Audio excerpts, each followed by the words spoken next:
Listen to Jersey. What? What should you like?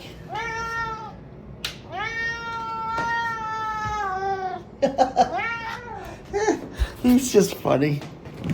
All right, so we'll give him some treats. Just hold on. He looks for treats in the morning, so I shake this Temptations bag. Just give me a second.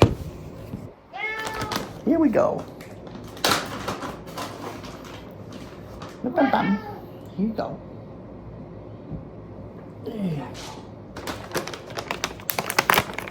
Yeah, he likes those. Give him some every day. That's what he's crying about. Says, give me some treats, Dad. But, yeah, so.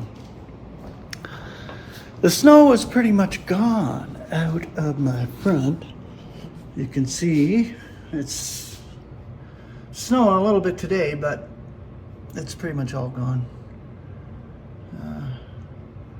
We're moving on into spring slowly.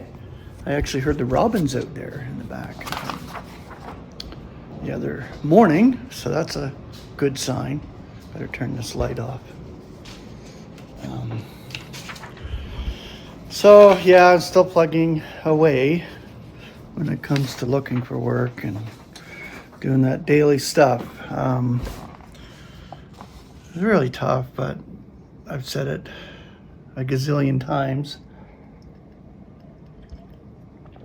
We're living in a wicked eon. If you don't know it, just look outside your window. I'm gonna get a copy here, sorry. I did find a word to share with you today. It's actually the word charge. Now, Paul uses it quite a few times concerning the saints and charging those to be heralding the evangel, heralding the truth, standing by it, opportunely, inopportunely, expose, rebuke, and treat. And these are charges from our brother Paul.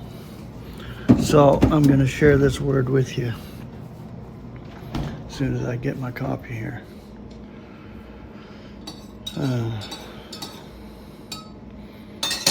Okay.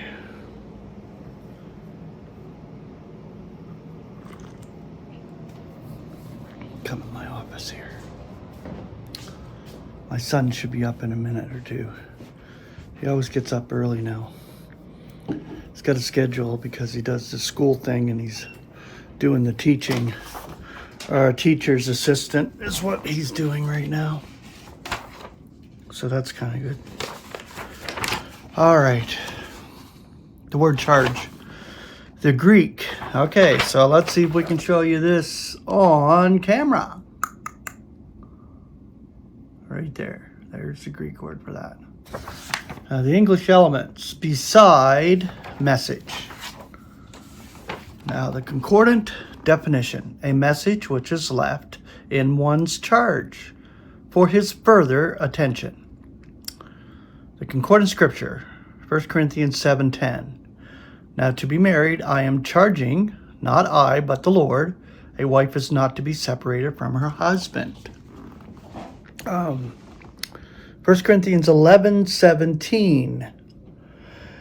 Now in giving this charge, I am not applauding, for you are coming together, not for the better, but for discomfiture. 1 Thessalonians 4:11. And that you, being ambitious to be quiet, and to be engaged in your own affairs, and to be working with your hands according as we charge you. 2 Thessalonians 3:4. Now we have confidence in you in the Lord, that what we are charging you are doing also and will be doing. 2 Thessalonians 3:6. Now we are charging you, brethren, in the name of our Lord Jesus Christ, to be putting yourselves from every brother who is walking disorderly, and not in accord with the tradition which they accepted from us. Sorry, the letters are a little bit small here. I kind of printed it off in smaller print, so now my eyes have to adjust. 2 Thessalonians 3:10. For even when we were with you, we gave this charge to you, that if anyone is not willing to work, neither let him eat. 2 Thessalonians 3:12. Now such we are charging and entreating in the Lord Jesus Christ, that working with quietness they may be eating their own bread. 1 Timothy 6:13. I am charging you in the sight of God, who is vivifying all, and of Jesus Christ, who testifies in the ideal avowal before Pontius Pilate. 1 Timothy 1:3. According as I entreat you, remain with them in Ephesus, when going into Macedonia, that you should be charging some not to be teaching differently. 1 Timothy 5:7. These things also charge, that they may be irreprehensible. 1 Timothy 6:17. Those who are rich in the current eon be charging not to be haughty, nor yet to rely on dubiousness of riches, but on God, who is tendering us all things richly for our enjoyment. 1 Timothy 4:11. These things be charging and teaching. And 1 Timothy 1:18. This charge I am committing to you, child Timothy, according to the preceding prophecies over you, that in them you may be warring the ideal warfare.